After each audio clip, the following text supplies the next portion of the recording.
Welcome to a new episode of Extraordinary. I'm your host, Jonathan Løw, and as always, we promise you extraordinary guests and down-to-earth conversations. Today's guest is Rand Fishkin. Rand Fishkin is the co-founder and CEO of SparkToro, software company for audience research. He's also the former founder and CEO of Moz and a best-selling author. So first of all, Rand, thank you so much for taking the time to join Extraordinary. Truly appreciate it, and hope you're having a good day so far, and that I'm not going to ruin it in the next 35 minutes. Now I want to see you try. That would be quite an impressive accomplishment, Jonathan. No, I'm having a fine day. A little bit stressful, but otherwise all right.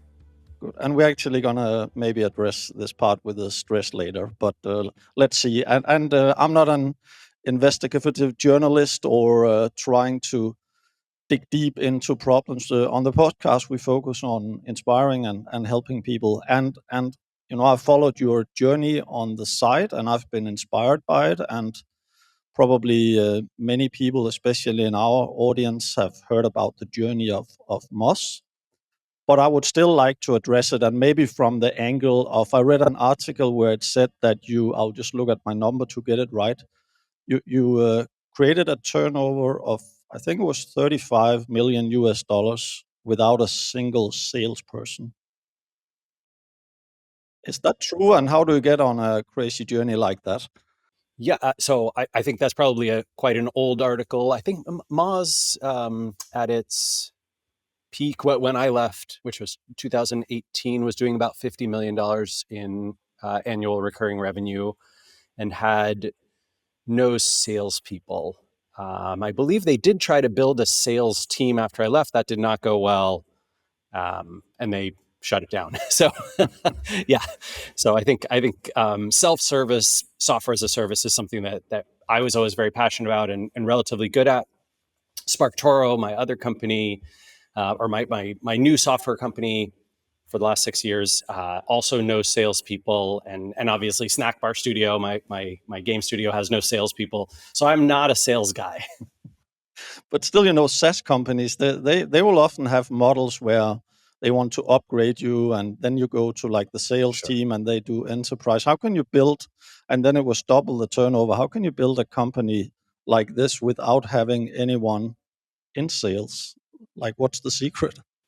To be honest, I ask the same question of salespeople. I don't know how it works. I can't fathom how they're able to get people on the phone and convince them to go through this lengthy upsell process. And I don't know, personally, I really despise the process of sales. I've met some salespeople who I didn't dislike, but I honestly, the only sales I've ever had done to me successfully, right, where I bought a product from a software provider, it's usually from the founder.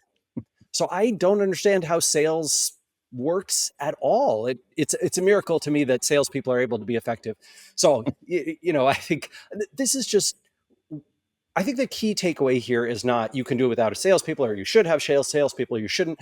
I think the key is if you as a founder and a founding team don't have a strong connection and a cultural understanding, knowledge, experience, success with a particular tactic or strategy, you probably shouldn't do it, right? You should lean on your strengths and your passions and your interests and abilities.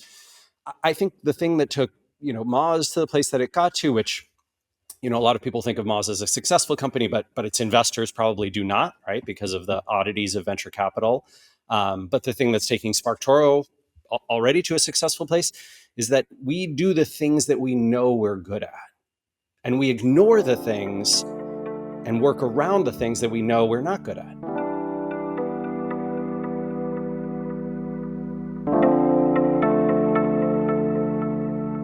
I know many people, or also like business advisors, would say, you're an entrepreneur, you have to be, even though you dislike sales, you have to be good at it.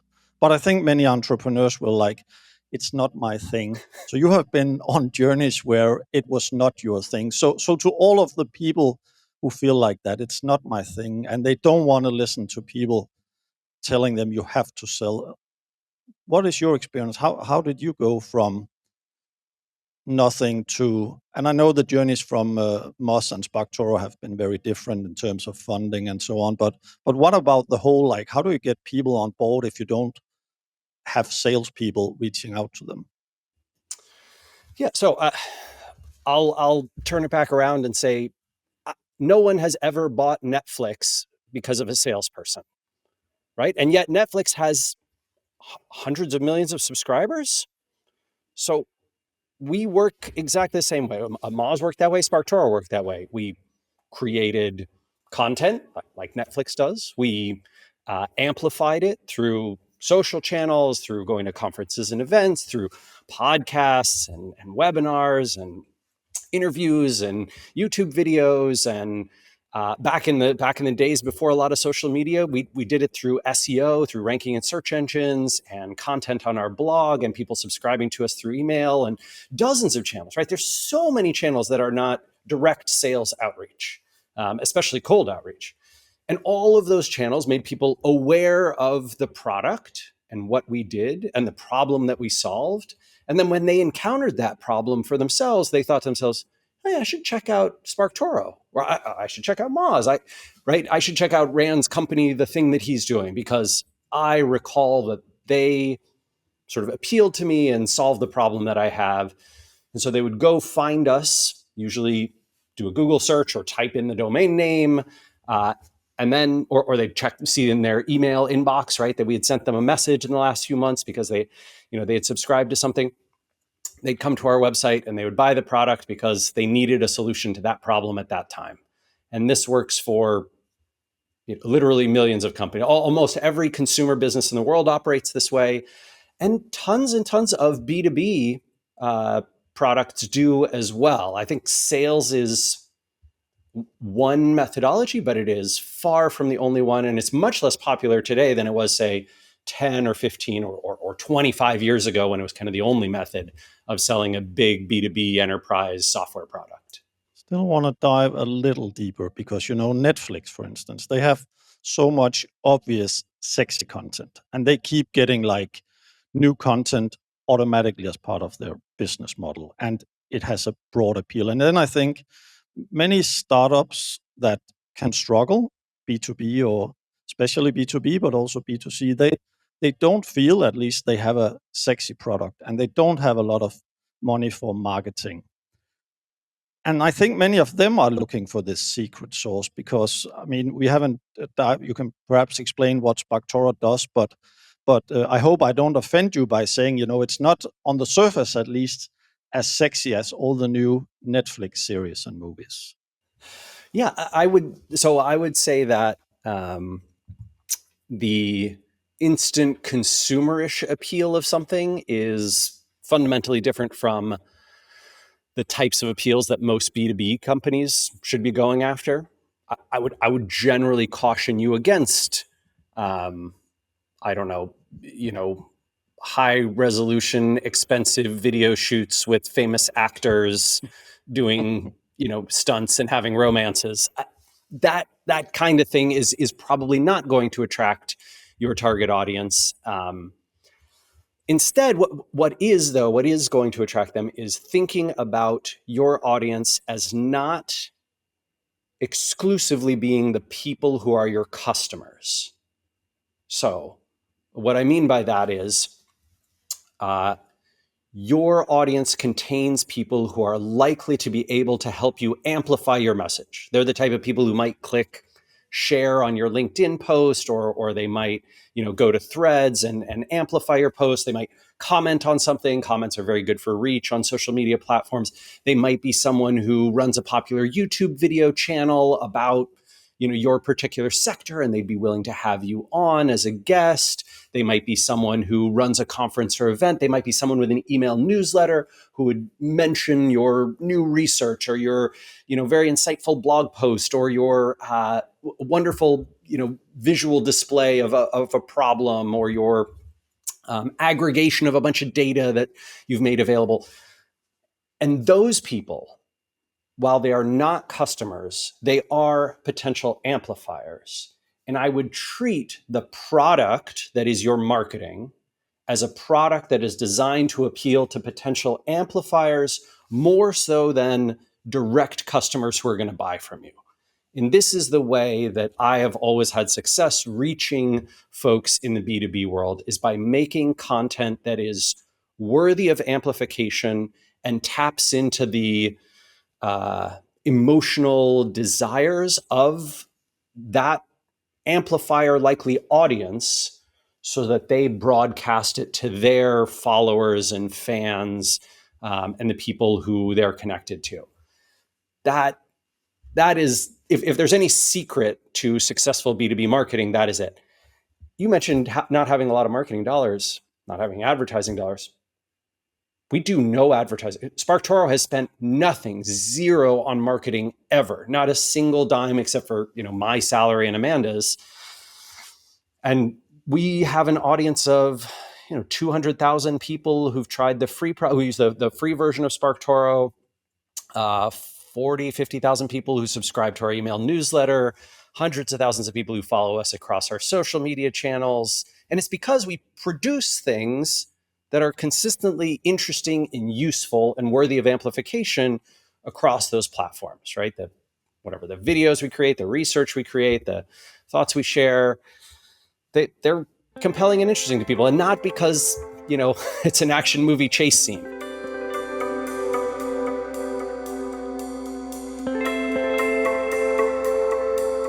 Super interesting, because I did another episode, hasn't aired yet, with Seth Godin, and we mostly talked about his new book, about strategy, but we also discussed, his whole philosophy around tribes, and how his mindset is very much that when you build a new product or a service, you should spend like the majority of your energy on your early adopters and serve them as much as possible, get to know them in depth. But those adopters are your customers.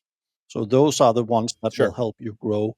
Sounds like you have a slightly different approach, and more like, not so much the tribe, but more like the friends of the tribe, because that's a bigger group. And then if you can share content with those friends, it's most likely that the tribe will have confidence in the message because they know those friends. Am I right about that understanding of your approach? So I think there is great value in what Seth is talking about in terms of building a group of people who care deeply about the problem that you have to solve, and they experience that problem painfully, and they need a solution to it, and your product sort of learns and iterates off of them, right? So, for example, with Snackbar Studio, my video game company, a lot of that is play testing, right? So it's having players play the loop over and over. And do they want to come back? Do they want to play it again? Do they want to play another day in the game? Are they, sort of getting that dopamine hit of fun and engagement and enjoyment over and over? With SparkToro, it's, do people who use the product feel like, oh, that really solved my problem? This is wonderful. When some friend of mine has that problem, I might tell them about it. But in both of these cases, players for a video game and users of a software tool, there is not a strong incentive, and it is not their job to amplify you and your message. That's not what they do. But your job, right, Jonathan, like Extraordinary's job, is to amplify stories. This podcast, this series exists to, talk to people like Seth Godin and then amplify his new book. And that audience is one that far too few marketers and founders pay attention to. And that's what I'm arguing is, if there is a secret, that's the secret. The secret is making a product, and I don't mean your actual product, but making a product, your marketing, that appeals directly to the influencers, the people who are likely to reach your audience. In the case of video games, this might be streamers and YouTubers and Discord channels and people with Instagram and TikTok followings. Maybe some folks are still left on Twitter, not many. But for SparkToro, it's a ton of LinkedIn. It's people with email newsletters. It's people who run conferences and events. It's people who are well known in the marketing universe. If you can, imagine that person being invited on stage or writing a book or being on a podcast, you go, yeah, I want them to think about SparkToro when they have the problem that we solve. I want them to know what our product does. And I also want them to have a positive association with us and to get our research in front of them and our content in front of them. And those amplifiers are the ones who can spread it to the rest of your audience for very little or no cost at all. Can you just explain just briefly what is it SparkToro does, just so the audience is aware? I know this will not be shocking after the conversation we have. So the SparkToro is an audience research tool. At the core, you search for a given audience. So maybe people who visit a particular website, people who have a particular job title or role or keywords in their bio. You can search for people who use a particular Google search keyword. So, for example, you might say, "I'm really interested in people who have library science degrees." Right? Maybe you made a new software product for information retrieval specialists, library science majors. Cool, great. Where do library science majors hang out on the web? Like, what websites do they read? What podcasts do they listen to? What YouTube channels are they subscribing to? Which social media accounts do they follow? What keywords are they likely to search for in Google? What web pages do they go to? I'll be honest, I know nothing about that field, right? Like, I would imagine, hopefully you know something about it if you're going into that field, and you could probably name a few sources of influence in there, maybe some conferences, maybe a newsletter or two. But what you really want, if you are trying to reach that market, is a huge list of all the places that audience pays attention to, and with what degree of affinity. And that is what SparkToro does, right? So it essentially uses a clickstream panel data source. We buy data from Datos. We use LinkedIn profiles very heavily. We have a few 100 million of those. And then we marry that together with sort of web crawl, YouTube crawl, podcast crawl, Google search crawl data, and build this panel that we can pull from so that we can say, oh, yeah, well, we can tell you that, of the 14,212 people with library science in their LinkedIn profile, 62% of them or whatever, pay attention to this website. There you go. So that is what the product is designed to do, sort of audience research at scale. And that's been going for, we started the company 6 years ago. We launched about 4 years ago.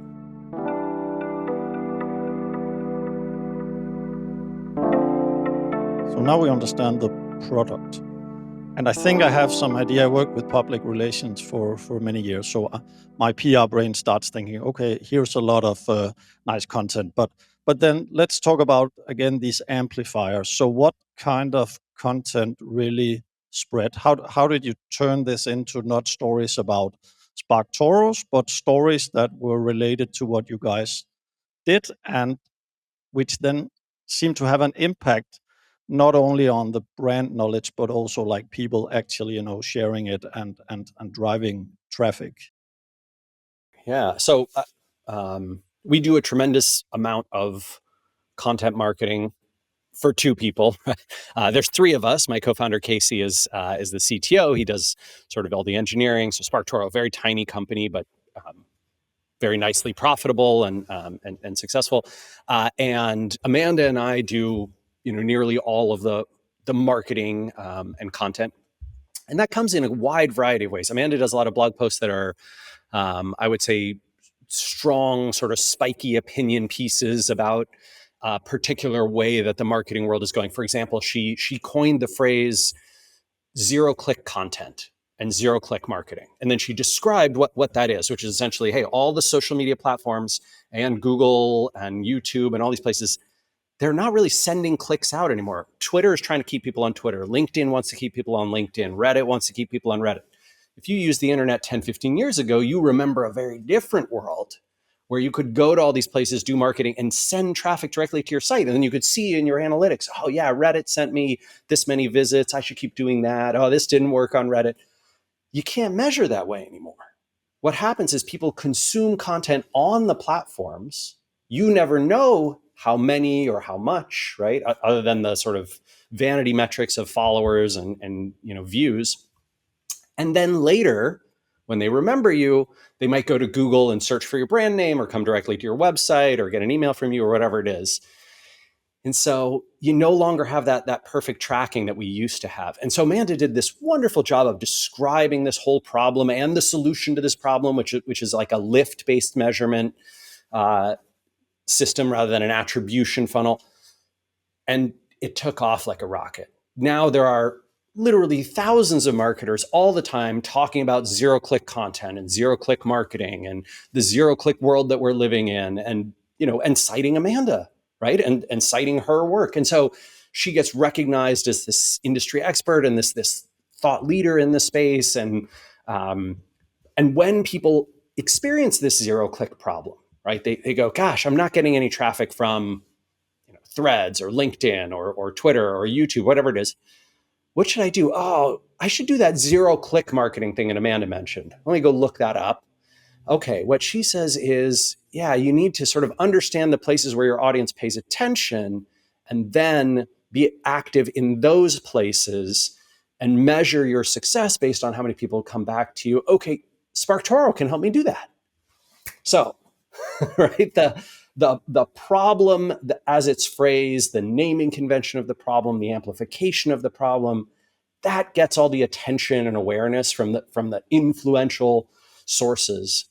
And then the solution eventually leads people to SparkToro, which is great. And was Amanda's idea, so was that, you guys sitting down doing a lot of strategy discussions, or was that like 50 small attempts until one of them, really gets traction? Yeah. More like the 50 small attempts, although I think in Amanda's case, it's more like 20 pretty successful attempts and then one very big one that she Nice. Can you hire her? Yeah, she doesn't have a lot of misses. she's got a good hit rate. It's really impressive. So now we speak a lot about content, which obviously, I mean, your first company was, I wrote down the Wizard of Moz was like a nickname, and of course you're associated a lot with search engine optimization, SEO, and so on. But Yeah, that's of course a difficult discipline, and we don't really know what will happen, 5-10 years from now, probably in that field. But then there is content. Seems like that is a very strong new wave. So you already touched upon it, but what's what's best and worst practice in your opinion when it comes to content, apart from obviously not just writing content where you're trying to sell a product? yeah. I mean, I think the most popular thing right now is many companies trying to save money or become more efficient by getting rid of human beings and outsourcing to AIs. I've never read something from an AI that I thought, oh, I need to share this. This is really good. This never happened. So far, an AI has never produced a piece of writing where I went, God, that is so insightful. Or I just love the voice and the humor and the cleverness and the thoughtfulness and the creativity that went into it. Nope, hasn't happened once.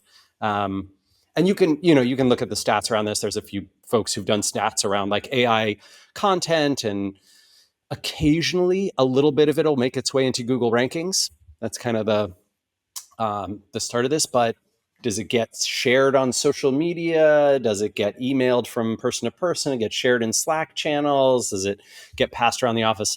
No. So that would be one tactic that I would avoid. I think AI can do lots of amazing, data analysis things, programming things. It's a great, engineering assistant, and it's good at whatever grammar and spelling. It's good at efficiently classifying large sets of data. Wonderful. Use it for all those things. Use those to create your clever content. But if you think AI is going to write you something that's going to get you customers or amplifiers, you're, you're out of your mind. And, I think for the last 5 years now, 4 or 5 years, 5 years now, folks have been arguing that, oh, well, just give it a few more months. Wait till, you see what happens next. I don't know, man. I've been waiting. I think AI can get better at certain things, but it is not getting better at the content creation. And I would say the same thing about generative AI images and video. If you've seen those things, I can't quite describe it, but it now feels cheap, right? You look at an AI image on a blog post and you go, ugh, this again? Like this person put no effort into this piece. Why would I put my effort of reading it into the piece that you didn't put any effort in writing? No, I can just comment on the last part because the last 5 years I spent building a tech startup called Jump Story, which was basically started off as a competitor to like Shutterstock and Getty because we totally hated all of these cliche stock photos. We thought, it's either supermodels or perfect skin, or even though a human photographer has made it, it still looks staged.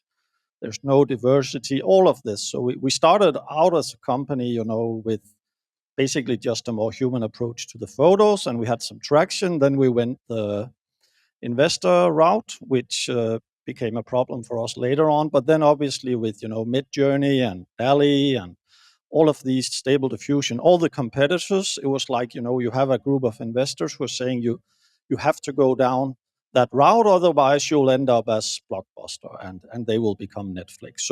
So there is a pressure, and then at some point we say, okay, but at least we have some training data.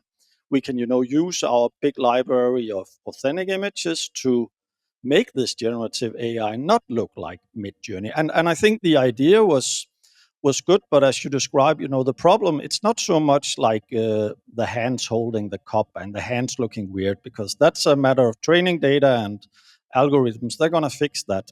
Just like, with AI generated content, they have some problems with all the headlines being with big letters, and you can sort of detect it if you're used to looking at it. But the next level problems is the one about authenticity, and that is super hard. Even though you have enough training data, there's still something in these foundation models. And obviously we were not open AI, so we're not going to build, foundation model. We were more like fine tuning and trying with prompt engineering. But I totally agree. It's and it's the only company that had to close down. We closed it down like 4 months ago or so. And that's never nice when you're on a startup journey and you spend some years, but it's a really complex game. And we were like, well, we started Jump Story to change something. We wanted more authenticity. Then we came across the paradox of AI. Can you make authentic stuff with AI? Well, if you use the authenticity understanding of making something that makes us more relatable and more human, you can. The problem is just that these, models are seemingly not able to do it, and I don't know if they will be in the future. There is some deeper problems, and OpenAI. Not that we have to go into all of that, but they started, non-profit, open source, and if we had had access to that, we would probably have had some idea about what's really going on behind the scenes. But now, it's maybe the most closed company in the world, and nothing is open anymore. So it's really hard with these AI models. One, it costs billions to build them from scratch. And if you want to build on top of what's already out there, you're going to have problem. ChatGPT and other these very used tools, they're still going to experience massive problems with what you described. That was just like my addition to what you spoke about, because I find it super interesting space, but also one that's not going to solve like all of these things that they're promising tomorrow. No. Yeah. I suspect you and I are at the vanguard of a larger movement of people who will fall out of love with what's being called AI, and it'll sort of be seen as another tool, right? Like a potential tool, an interesting thing. There'll be some companies that made money from it, but I don't see it being transformative in the way that, for example, the internet was in the late 90s, or the way that mobile phones and mobile apps and devices took off in the mid 2000s. That's just, this is not quite that. This is, hey, spreadsheet software is now available to us, right? Spreadsheet software transformed the world. Like, a lot of the business world was transformed by that. It made much more efficient.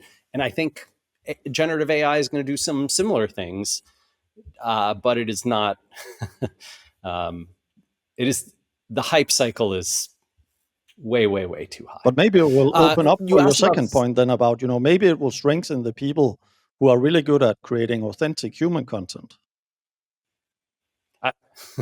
I did say, if AI is going to replace any jobs, I'm still waiting. The last one will be comedian.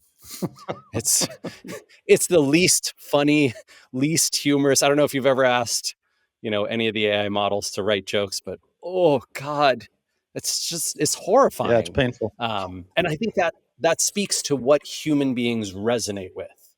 They resonate with authenticity, with novelty, with uniqueness that sort of stands out from the field, from things that provide them value that they cannot get elsewhere. And the whole thing with AI is the commodification of anything it produces. Anything it produces is suddenly 0.001 cents per 10,000 calls. So it automatically has lost any value, right? If it can do that job well. All right, I'll move on from this. The second part of the question that you asked was best practices for content, like things that people should absolutely do. And there, I would say the thing that has been most successful for me and most successful for the folks that I know in both B2B and B2C worlds is deep empathy for the content consumer.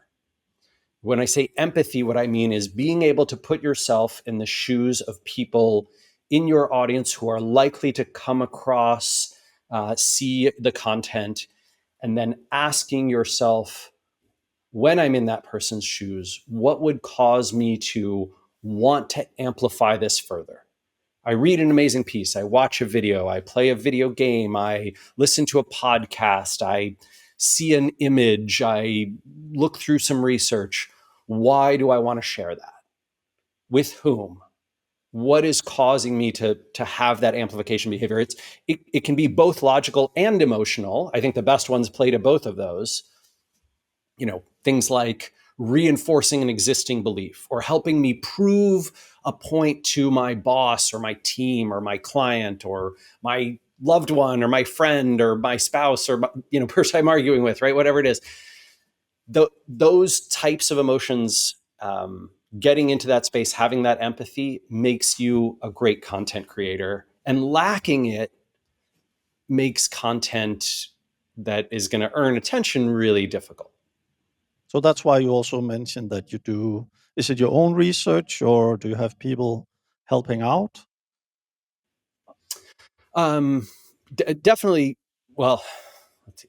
I do some of my own research that's almost exclusively me. And then in lots of cases where you see SparkToro publishing, for example, the big research studies that went super viral, like the who sends traffic on the web and how much, or what's Google's zero-click search percentage, or how does dark social work with the different social networks? In each of those cases, got some help. Like for the zero-click research, right? We talked to Datos, our clickstream data provider, and said, "Hey, we'd love to do this joint study with you. Could we get this data? And then I'll analyze, produce all the charts, publish it, talk about it, amplify it, et cetera." And that helps bring attention to their brand as well.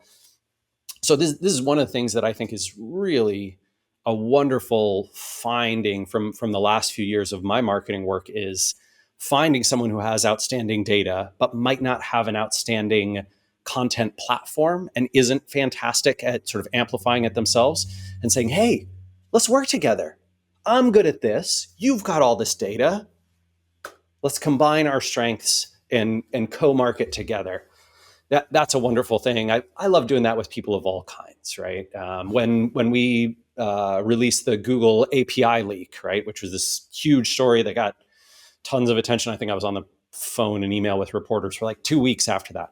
So this Google API leak, thing. When I got access to it, I knew that I was not technical enough to truly understand everything that was going on. It's all these API calls. It's, written in particular languages, and a lot of the language is quite dense. So I contacted my friend Mike King, who I knew was in the information retrieval space, had been studying it for a long time. He's an SEO as well. And I was like, hey, Mike, would you want to do this with me? Like, maybe we can release this thing together and you can be the sort of technical point person for understanding and explaining this. And that went wonderfully too. I think it brought him a bunch of business, brought us a ton of traffic. It turned out probably not to be, it was not a direct path from that piece of content to something to do with SparkToro, but still, very, very nice way to get our brand in front of a lot of people.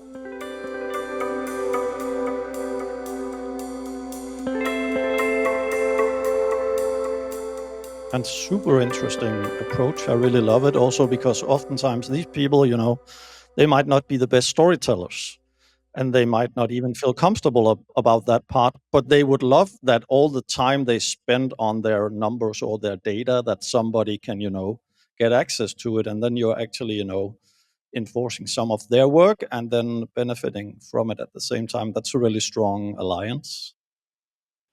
Yeah. I think what's beautiful here, Jonathan, is like when, I'm reminded of that, when you want to go far, go together, that quote. And I have consistently seen that when I work together with other, remarkable folks who are selfless and interested in, furthering the space and making a difference, that's when we combine into our best stuff. And also, I will bring this up, it's really hard to authentically and credibly pitch your own product, right? So if I'm on your show and I say SparkToro is amazing and everyone should try it, and you should go and blah blah blah, sign up for an account. Well, very frankly, if you're listening to me pitch it to you and you're like, well, I just don't, I can't trust you, right? I can't trust you, Rand, because it is your company. You're directly financially benefiting from it. It might be amazing, but you're just not a credible source on it. But if I tell you to go check out, Mike King's research, he's just a friend. I make no money from it. I get no, personal financial benefit other than the satisfaction of helping someone that I like. That endorsement is so powerful. Having a third party, a credible third party, say something wonderful about you in a platform where lots of people are listening, there's nothing like it. There's nothing else like it. And I would say that that insight alone has led me to the belief that what we have to do with SparkToro is not have me tell the story over and over, right? When I get on your show, you asked me before we started this podcast, you said, hey, is there anything that, you want to share with our audience? Do you have any goals? And my answer is always, I want your audience to come away feeling like they got value from this conversation, and you know who they are and what they want. And so, help me to give them that value. Not, I want to send them to my website to sign up for my product. It doesn't work that way. And I can confirm it's true, Rand. It's not just something you are saying now to spark sympathy. So we actually had that. No, that's what I mean. We had that conversation before, and I love that. I love that approach to things. It's kind of like when people call themselves an expert, I always feel strange. Never call yourself an expert. Have a lot of other people call you an expert, and people might believe you, but please don't do it the other way around. But there are still, so many experts on LinkedIn where they use this phrase, and I always, let me click on and see who has actually gotten some recommendations and shown some good case stories and work with people that I respect or know, and then I'll make the decision. So I totally get it. So time is flying. We have like a 4 or 5 minutes, even though we are already over time. But I just want to touch on one thing, because we have a lot of entrepreneurs or startups or potential startups listening to this. And now before we spoke about artificial, which leads me straight to venture capital. where we have both had our, unique journeys. We've both experienced stress and depressive times in our lives. And I'm not going to correlate that and say, oh, that's because of evil venture capitalists in my case. But I've experienced, that being on a journey, like I understood you had with Moz, where you have venture capitalists involved, you get further and further, at least in my own case, away from the sense of true control over what you want to stand for, and you also kind of how you want to build the company, what kind of team you want to build. And then you have the constant thing that, before I started my first SaaS company, I had no idea about what the CAC LTV or, monthly recurring revenue, all of these things. But then I had 2 years of sleepless nights, not thinking about, not almost not thinking about my product or my team, but thinking about these damn metrics. Because when we had board meetings, it's all they ask. They don't ask, how are you doing? Are you feeling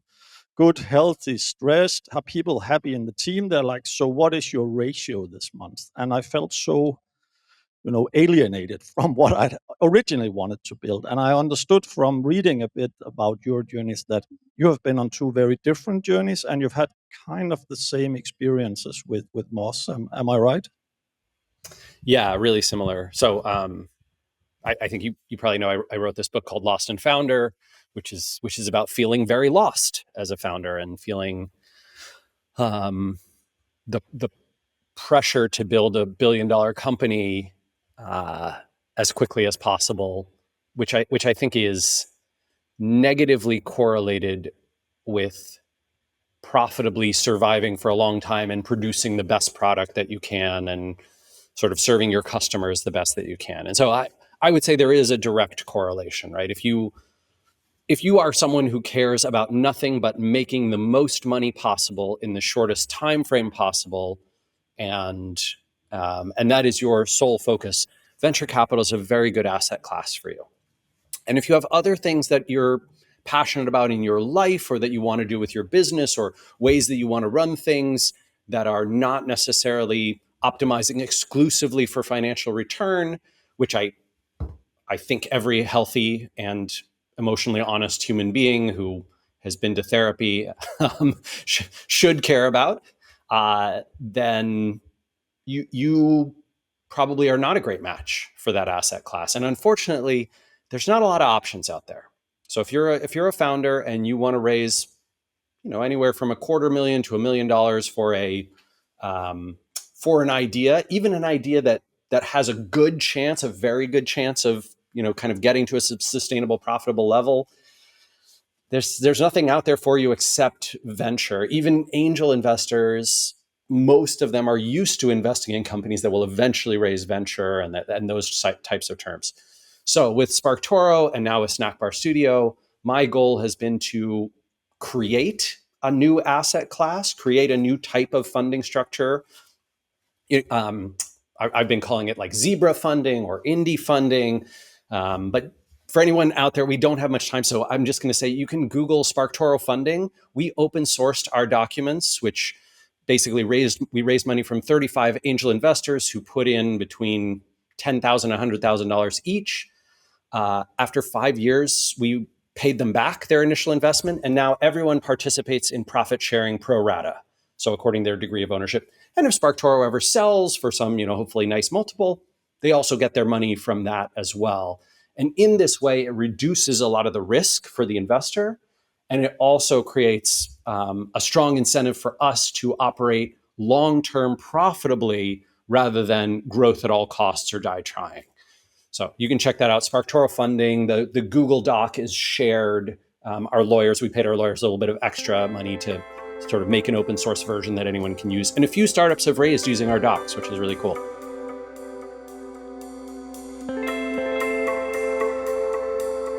You told me before we started recording that you have a stressful day, but then there is, stressful days, and then there's feeling absolutely like beep, No, and yeah, never in the history of SparkToro have I ever had the absolute panicked fear that was an almost everyday experience, trying to run and make Moz successful. That that has largely gone away. And this is the other thing. It's absolutely crazy. Moz was a $50 million a year company. It was profitable. It was growing, 2x year over year for years and years in a row, and had raised $30 million. Right, all the signs of success supposedly, but it never lived up to the promise that I made to our investors, which was, how am I going to get you 10 times your money back in 7 to 10 years? Never got there. I think when Moz finally sold, investors maybe they got 2x their money. The later round folks, maybe the early round folks got 5 or 6, 7, I don't know, something like that. So they, maybe the early round folks were like, it was kind of okay. The late stage folks were like, well, that was a waste. Shouldn't have bothered with that company. That was pointless. And SparkToro is already a success to its investors. They have their money back. They are going to participate in dividends going forward. The company is still profitable and growing, which means that someday it can sell for money. They essentially made a short-term loan with zero interest, and now they own shares in a company that's going to keep paying them dividends. Whew, hard to beat, man. Like, if, as an investor, I want to invest in companies like that. That's where I want to put my money. So I feel really, every day I feel very lucky and honored and privileged that we were able to successfully complete that, and that, things keep going well. It's just a totally different feel. A stressful day is, I have lots of things on my plate. I have lots of things I need to do. A stressful day is not, I think I'm going to let down everyone in my life, including myself. Different kind of stress. Yeah, and I really want to round off this episode by also thanking you for being honest about that part of startup journey as well. I live in Denmark, a small country in Scandinavia. I've decided to do the same here, share my story openly, also because I remember there was only 2 years between being highlighted in a big Danish newspaper as Entrepreneur of the Year, and then, in my case, suffering from a severe depression where I had to spend 2 months in hospital. And as I always say to entrepreneurs that I talk to who have not tried it, sort of abstract words, stress is an abstract word. We've tried being busy, all of us. Then when you suffer from stress, you find out, wow, this is terrible. And then if it goes into a depression, it's like unimaginable. And you don't have to be a person who has a depressed mind to end up there. So I always try to challenge them to say, listen, I know it's really hard, because it was to me hard to imagine what it's like when you feel like that, because luckily you can, but you don't want to go there, and you don't want venture capitalists or others pressuring there. You don't want that afterwards as part of your journey. So, and of course, it's not like you can prevent everyone from ending up there. But I think that when people like you, who people know about, also dare to share another story than just the macho one, I think it helps people to still live the entrepreneurial dream, but try to keep in the back of their mind that there has to be a balance in this. It's not my baby. If it goes bankrupt, I can start a new company. So I really want to thank you for sharing that story. It means a lot. Oh my gosh. No, thank you for giving folks like me a platform for this, and for sharing your own story. And I'm so sorry for what you went through. I hope that this next journey, wherever it takes you, turns into something wonderful and sustainable and emotionally fulfilling, because those things are better than money. They really are. It's hard to convince a lot of tech entrepreneurs, but I think the older you get, the more you can see it, and the more you look at people who exclusively chase money, I think the easier that is to see.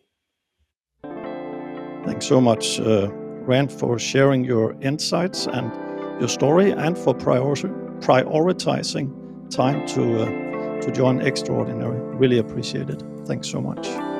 It's my pleasure. Yeah, thanks for having me.